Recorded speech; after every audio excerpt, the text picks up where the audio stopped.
Buenos días, estamos en el Colegio Público Juan Aguado de la Torre de Esteban Ambrán. Somos el grupo de reporteros Los Impactantes. Hoy tenemos con nosotros a Marta Santos, una chica de Fuensalida, que ha participado en el descubrimiento de un sarcófago de más de 3.000 años de antigüedad. Buenos días, Marta, y muchas gracias por estar aquí. Buenos días y muchísimas gracias por invitarme. Es un orgullo de que os pueda contar mi experiencia y que tengáis el interés por el descubrimiento y por el antiguo Egipto. Muchísimas gracias.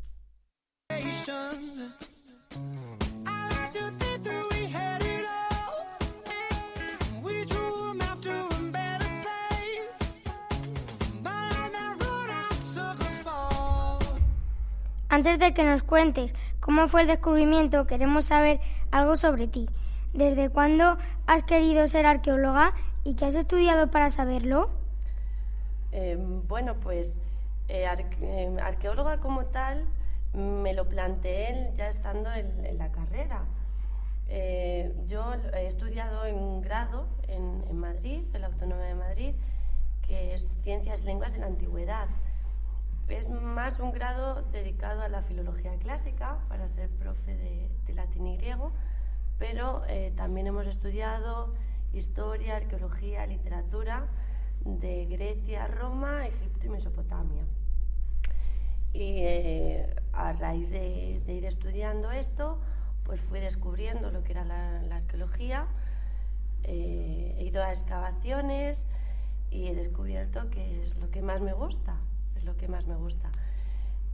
Arqueóloga, pues es una cosa que me gusta mucho. El estar en una excavación y que empiecen a salir cosas, pues es emocionante. Y desde siempre, desde pequeña, me ha gustado mucho la historia.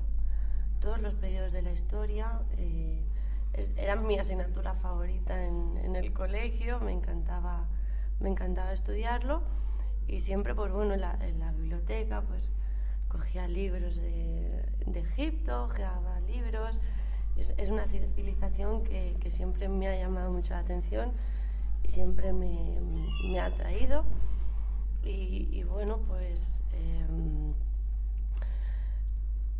ahora lo que quiero es especializarme en arqueología y sobre todo en Egipto, llegar a ser egiptóloga. ¿Cuántos años llevas de arqueóloga? ¿Por qué te gusta serlo? Bueno, mi primera excavación fue en el año 2012 en Complutum, en Alcalá de Henares, la ciudad romana de Complutum. Y bueno, pues al principio, pues bueno, en la universidad pues estudias arqueología, pero muy teórico, muy metodológico, pero hasta que no estás en el campo no te das cuenta de lo que realmente es la arqueología. Y al principio pues te llevas una impresión de, jolín, qué duro es esto, cuánto trabajo, porque estamos en el campo, estás trabajando en el campo, pero poco a poco le vas cogiendo el gustillo, te va gustando cada vez más, tienes más inquietud y bueno, es mucho trabajo, pero es muy gratificante y quieres más, y quieres seguir más y seguir más. Entonces, luego, después de mi primera excavación, empecé a tener más interés. He ido buscando por mi cuenta más excavaciones. He estado en Lleida, en un yacimiento prehistórico, en Roca dels Bous. Luego también he estado en Elche, donde apareció la Dama de Elche, la famosa Dama de Elche, ahí en la Alcudia. He estado también en Salamanca, en fosas de la Guerra Civil, y en Villaricos, en Murcia, en una villa romana, sacando molinos de aceite. Y ahora pues la gran experiencia que es excavar en Egipto. Y bueno, me gustaría seguir excavando, todos los años buscarme alguna excavación, los veranos, hasta que, bueno, es un poco más difícil, pero hasta que me paguen en alguna, hasta que pueda tener un puesto como arqueóloga, porque ahora todo lo que he hecho ha sido de voluntaria o algún curso pagando yo. Pero bueno, a ver si mejora un poco la cosa y tenemos trabajo. Oh baby, why did you run away? I was there for you in your darkest times. I was there for you in your darkest night. But I wonder where we are when I was at my worst time. Tenemos curiosidad por saber cómo vive un arqueólogo. La verdad es que no conocemos muchos. ¿Te gusta la vida que llevas? Porque está mucho tiempo viajando, ¿no? ¿Cuánto tiempo pasa un arqueólogo fuera de casa? Bueno, pues la vida del arqueólogo, la verdad es que viajas un montón, porque tanto siendo aquí en España, si estamos excavando en España o fuera de otro país, durante la campaña estás fuera de casa, estás viviendo en otro lugar, junto con compañeros. Entonces estás fuera de casa y se viaja un montón. Además que tienes que visitar cosas, tienes que visitar monumentos, pues para hacerte una idea de un poco buscar documentación sobre lo que tú estás excavando, si tiene alguna relación con otro monumento. Entonces, a mí viajar me encanta, es una cosa que siempre me ha gustado y por eso también me gusta esto, porque puedes estar un día aquí, otro día puedes estar en otro lado y conoces muchísimas zonas, conoces muchísimo. Entonces, bueno, en el equipo,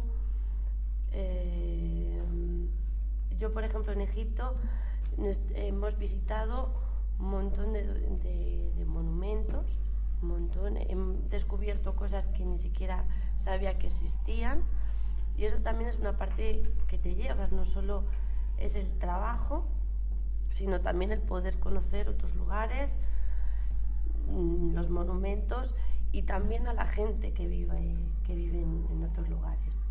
También el descubrir cómo viven en otro país y en otro sitio.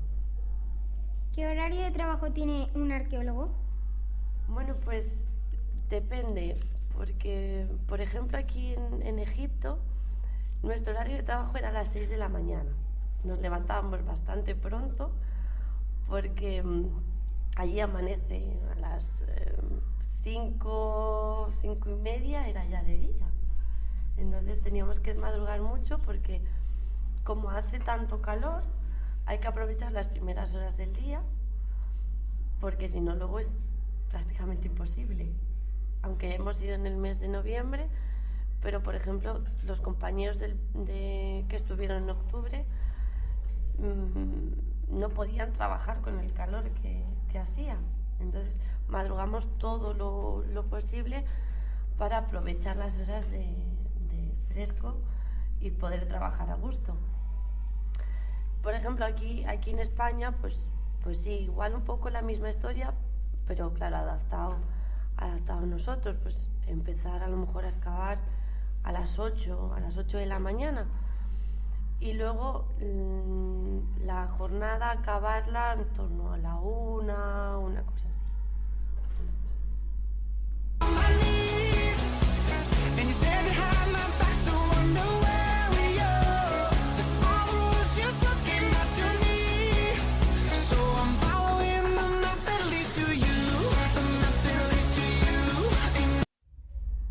El otro día comentábamos en clase las diferencias culturales que tenemos con Egipto y tenemos curiosidad con la comida. ¿Qué comías cuando estabas en Egipto? Bueno, pues curiosamente la comida no es tan diferente. Se come mucho arroz, eso sí, se come mucho arroz Se come pollo, se come cordero, lo único que no comen es el cerdo, pero lo demás comen totalmente como nosotros. Es una comida que está muy rica, la verdad.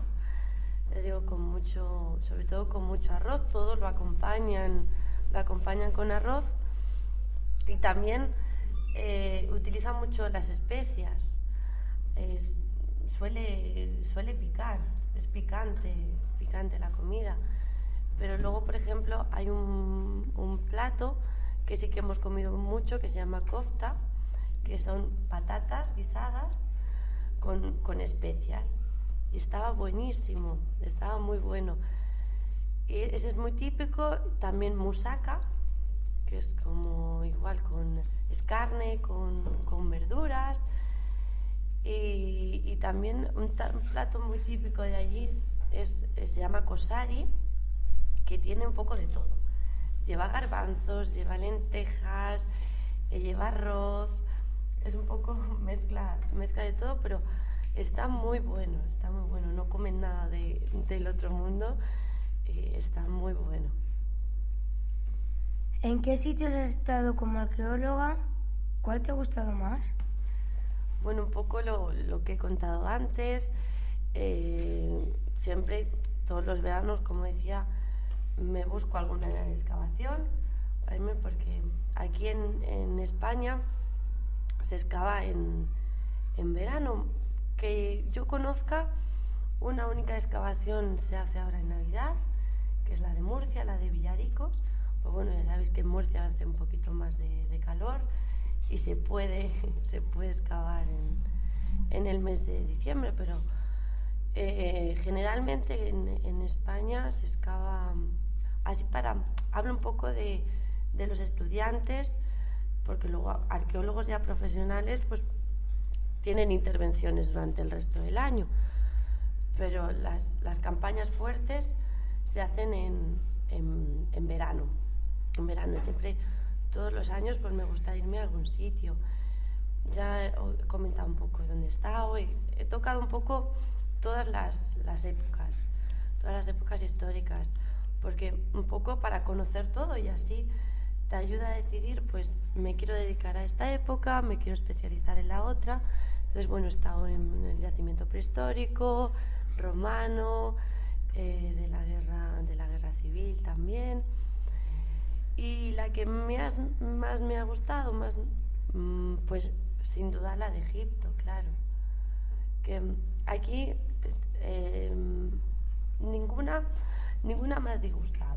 Ninguna de las que he estado me ha disgustado, y porque he aprendido muchísimo, se aprende muchísimo, y son totalmente diferentes. En las que he estado son diferentes, entonces aprendes cada vez cosas nuevas.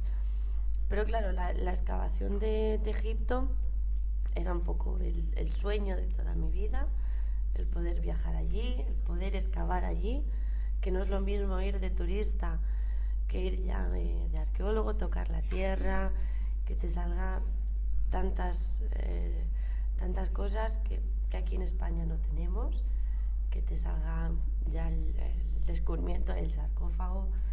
Ha sido un cúmulo de emociones que bueno, que sin querer venirme de allí.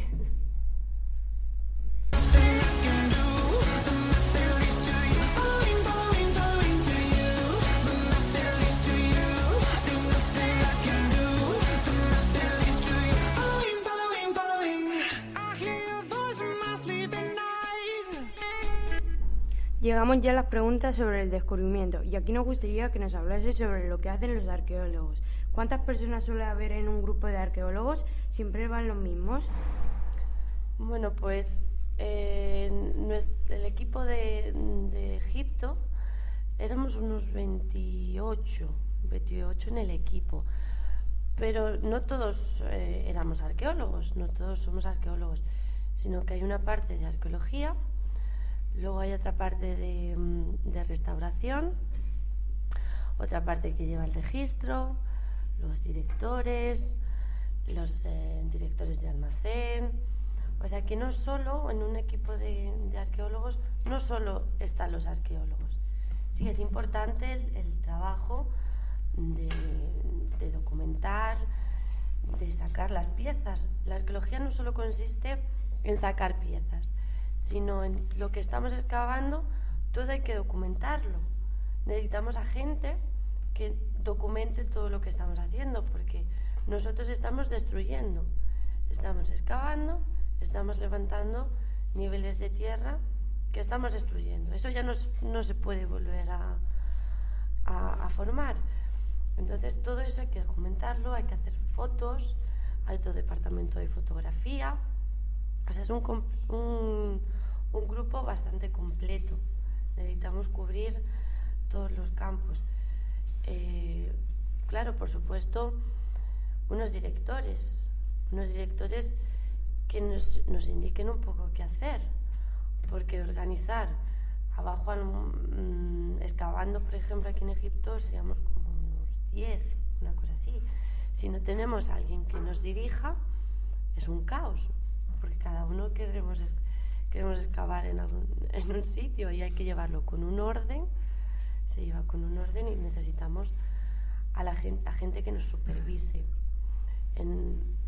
Yo he estado en el equipo de Francisco Martín Valentín y Teresa Bedman, que son egiptólogos. Entonces, nosotros, la mayoría éramos estudiantes, entonces hay cosas que se nos pueden pasar, cosas que no vemos, porque tenemos que tener un ojo para saber diferenciar las cosas, saber qué estamos excavando. Y ellos nos dirigían, nos decían dónde nos teníamos que poner, los niveles que teníamos que bajar, ver la estratigrafía, que eso es importante. Entonces, ya como digo, es un grupo muy completo. Para que el trabajo esté bien hecho, tiene que haber gente muy diferente. Los restauradores pues son importantes, porque no consiste en sacar piezas, no solo consiste en sacar piezas, sino si saco esa pieza, que se conserve, no la vamos a destruir, sino que estamos sacando una cosa que ha estado 3000 años metida bajo tierra. En el momento que la sacas se puede destruir la policromía, si es madera se puede romper. Entonces necesitamos unos restauradores que sepan cómo consolidar esa pieza y luego cómo restaurarla, si se va a exponer o se va a guardar en el almacén o lo que se vaya a hacer. O sea, el equipo de una campaña arqueológica, como digo, no solo consiste en arqueólogos, sino todos los puestos son importantes si queremos hacer un buen trabajo. ¿Cuál fue tu reacción al ver el sarcófago? Bueno, pues todos empezamos a llorar. Nuestra reacción fue llorar, pero llorar de felicidad, porque es algo que no te esperas. Sabíamos unos días antes de que saliera el sarcófago, sabíamos que ahí podía haber algo, porque estaba hueco, sabíamos que las losas, apareció tapado con unas losas, entonces sonaba hueco, estábamos ya sospechando de que podía haber algo. Y ya cuando porque además estuve yo en esa zona, y cuando empecé a excavar y ya me salió el hueco, lo primero que avisé al inspector: aquí hay algo, aquí hay un hueco, hemos encontrado algo. Y cuando empezaron a quitar, tenía 3 losas encima del sarcófago, y cuando empezaron a quitar losa por losa, era impresionante. Primero les taparon los pies, ahí ya todos llorando, no nos lo creíamos, no nos creíamos que estábamos ahí viendo lo que estábamos viendo. Es una experiencia para vivirla. Después de quitar los pies, luego ya quitaron la parte de otra losa más del cuerpo, ya empezábamos a ver toda la policromía, precioso, intacto. sin nada destruido. Y ya cuando quitaron la última losa, ya le vimos la cara al sarcófago, eso ya fue alegría y bueno, llorando como de la emoción, de la emoción. No, es que Mabruk es enhorabuena en árabe, todos abrazándonos como el equipo que somos. Bueno, es algo para vivirlo, es impresionante. There's a temptation, 'cause something strange has come over me. Now I can't get over you. No, I just can't get over you.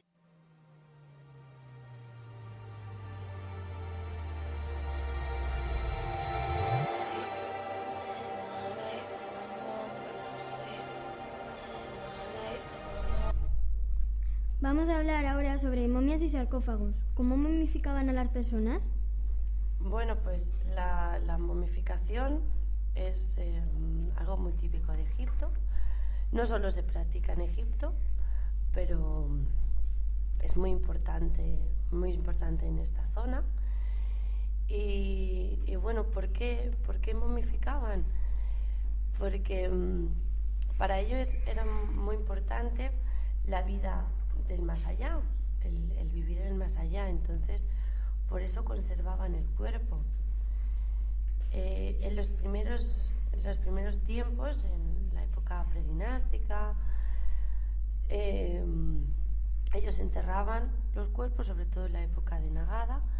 Ellos enterraban los cuerpos y gracias al clima que hay en Egipto, del calor, del desierto, de la poca humedad que hay, no hay prácticamente humedad, los cuerpos se momificaban naturalmente. Los cuerpos se secaban y se conservaban tal cual. Entonces, ellos se dieron cuenta de que se podían conservar los cuerpos y ya empezaron a investigar un poco cómo mejorar la técnica.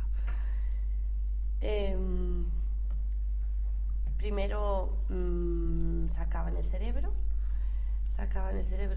con unas tenazas que introducían por la nariz, sacaban el cerebro por la nariz y después hacían una incisión en la zona del abdomen por donde le sacaban las vísceras, dejando el corazón dentro, porque para ellos todos los pensamientos, todos los sentimientos estaban en el corazón. Entonces, si la idea de momificar es que el cuerpo, o sea, esa persona siga viviendo en el más allá, le tendremos que dejar sus pensamientos, sus sentimientos, su persona. Y luego, pues, introducían los cuerpos en natrón, que es una sal típica de allí de Egipto, con la que se secaba, lo mantenían unos 40 días, una cosa así. Se secaba el cuerpo y luego lo embalsamaban, le untaban unos aceites para que oliera bien, para que se conservara bien y lo vendaban. Lo vendaban con lino y entre las vendas ponían amuletos que servían pues de protección, los escarabeos. También entre las vendas ponían lo que llaman los 4 hijos de Horus. Los cuatro hijos de Horus nos han aparecido muchos en las excavaciones, es muy típico encontrárselos. Son como unas plaquitas de fayenza, que es muy típico de allí de Egipto, es azul, que le ponían uno en cada esquina, en los hombros y la parte inferior del difunto, como protección. Cada plaquita tenía una cabeza de hombre, otra cabeza de mono, otra cabeza de chacal, otra cabeza de león, y se llaman los 4 hijos de Horus. Eso es muy típico. Y bueno, luego, ¿qué hacían también con las vísceras? No las tiraban, no tiraban todas, sino que se enterraba junto al cuerpo, se enterraban, no sé si conocéis los vasos cánopos, que son 4 vasitos, igual con cabeza de hombre, cabeza de babuino, cabeza de león y cabeza de chacal, con las vísceras del difunto. Se metían en una cajita y se enterraban con él. ¿Se siguen utilizando sarcófagos en Egipto? Bueno, actualmente, al ser un país musulmán, pues no se utilizan. Ya bueno, en época tolemaica y en época romana sí que se siguieron utilizando, pero la característica de los sarcófagos de época tolemaica y posterior es que pintaban el retrato del difunto, lo pintaban en el sarcófago, y luego ya pues eso, posteriormente con los turcos y ahora con los musulmanes ya no se utilizan los sarcófagos. Es más, con los coptos, que son los cristianos de allí, como para ellos era totalmente contraria la creencia, pues destruían sarcófagos, destruían momias, destruían todo, porque para ellos es algo contrario a su creencia. Entonces lo destruyeron muchos sarcófagos. Y bueno, actualmente, como ya digo, son musulmanes, pues se entierran, se los hace una mortaja, se envuelve el cuerpo en una tela blanca y se entierra con aceites, tal. Es lo que hacen los musulmanes actualmente.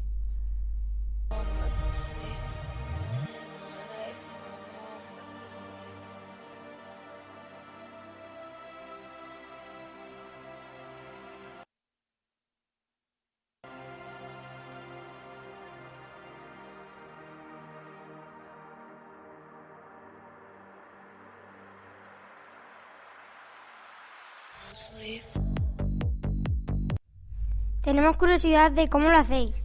¿Qué medios utilizáis para descubrir cosas? Bueno, pues las herramientas que utilizamos son muy básicas. Un paletín, una azada, capazos o espuertas. O sea, son herramientas de campo que pueden utilizar cualquiera de nuestros abuelos o de nuestros padres que tengan campo. Porque aunque estemos excavando, pero estamos trabajando en el campo, entonces son herramientas muy básicas. Hay en algunos casos, sobre todo cuando se excava romano, que se utiliza el pico, depende si quieres bajar una gran cantidad de tierra, pero en las herramientas no tiene mucho misterio, sino con el paletín principalmente, para bajar poco a poco, o si quieres perfilar, si por ejemplo te ha salido algún muro, pues para despejar la tierra y que vaya saliendo el muro con el paletín. O sea, el paletín, bueno, sabréis cómo es, pero hay varios tipos también. Tiene forma triangular, puede tener forma redondeada, un poquito más grandes, un poquito más pequeños. Eso depende del trabajo que estés realizando. Utilizas unas herramientas, utilizas otras. Y luego pues sacar toda la tierra que has despejado con capazos. O sea, no tiene gran misterio. ¿Qué temperatura hace principalmente en los sitios que vas a descubrir? Nos referimos a espacios cerrados, como pirámides y cosas así. Bueno, en las pirámides hace bastante calor. Por dentro, bueno, ya dentro hay una parte descubierta, la pirámide, sobre todo la pirámide de Keops, la Gran Pirámide, que entramos a visitarla. Hay un corredor, que es la Gran Galería, que es un poco estrecho. Bueno, hay como pasadizos muy estrechos. La Gran Galería es alta, es muy alta y es muy estrecha. Entonces, ahí sí que hace un poco de calor y ya llegas. Lo que hay abierto ahora al público es la cámara del rey, la cámara mortuoria del rey, que bueno, es un espacio muy cerrado, hace calor, pero al ser tan alta, nosotros estuvimos como 1 hora sentados allí observando el sarcófago. No hacía demasiado calor, sí un poco, pero podíamos estar allí perfectamente. Pero lo bueno es que si la gente entra en silencio, te puedes sentar y sentir muchas cosas. Puedes pensar, pasas un momento de reflexión. Nosotros nos sentamos allí, nos tumbamos incluso en el suelo y bueno, puedes dejar la mente en blanco perfectamente y sientes muchas cosas. Eso es un poco en las pirámides. Por ejemplo, estuvimos también visitando una tumba que teníamos justo al lado de la nuestra, la de Jeruef, que está abierta al público, pero no está musealizada todavía. Entonces empezamos a pasar por pasadizos, a arrastrarnos por el suelo, a pasar por agujeros. Bueno, eso fue, me sentía Indiana Jones por un momento, porque fue entrando por agujeros. Había un olor a guano, que es la suciedad de los murciélagos, y arrastrándonos por allí, por el suelo. Es totalmente diferente de un sitio a otro, pero claro, para eso no tienes que tener ni miedo, te tiene que gustar meterte por todos sitios, tener curiosidad, porque bueno, puede ser impresionante.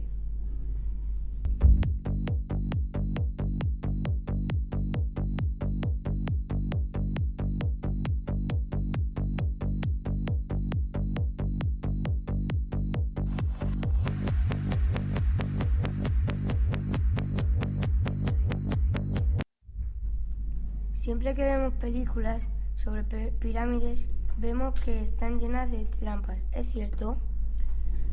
Bueno, pues tal y como nos lo enseñan las películas, de la típica pared que le pulsas a un botón y se empieza a cerrar con los pinchos, que eso sale en todas las películas. No, eso no existía.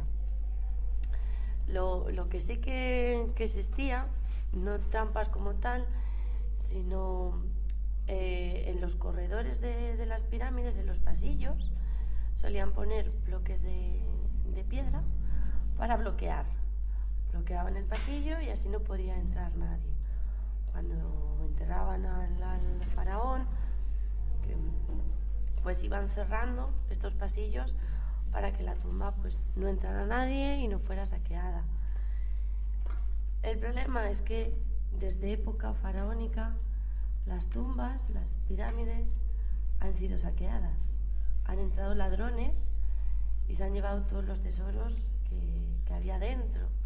Eso sí que ocurría desde la misma época faraónica. Muy poquitas tumbas se han encontrado intactas. Por ejemplo, la tumba de Tutankamón contenía la mayor parte del tesoro, aunque sí que tenía agujeros de saqueadores. Pero así las únicas trampas era el bloquear la entrada a la cámara, a las cámaras mortuorias. Sí que las bloqueaban con grandes bloques de piedra, eso sí. ¿Y cómo se hacían las pirámides? Bueno, pues eso es un poco difícil de contestar, porque la gente especula mucho con el tema, pero vamos, no es tan difícil ni tanto como se piensan. La teoría que suelen presentar los egiptólogos reconocidos es de rampas. A través de rampas iban construyendo las rampas, subían los bloques de piedra y es la teoría que está más reconocida. O sea, nada de extraterrestres ni nada de esto ni de otros visitantes, porque no, esta gente tenía la suficiente capacidad, conocía muy bien la arquitectura, porque no hay nada extraño, sino a través de rampas iban construyendo rampas por las que subían los bloques de arena, o sea, nada del otro mundo.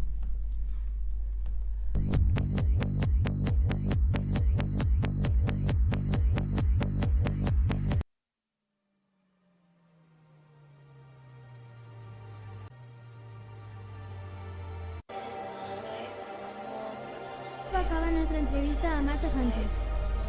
Esperamos que os haya gustado y agradecemos a Marta que haya querido estar con nosotros. Os esperamos en la próxima entrevista.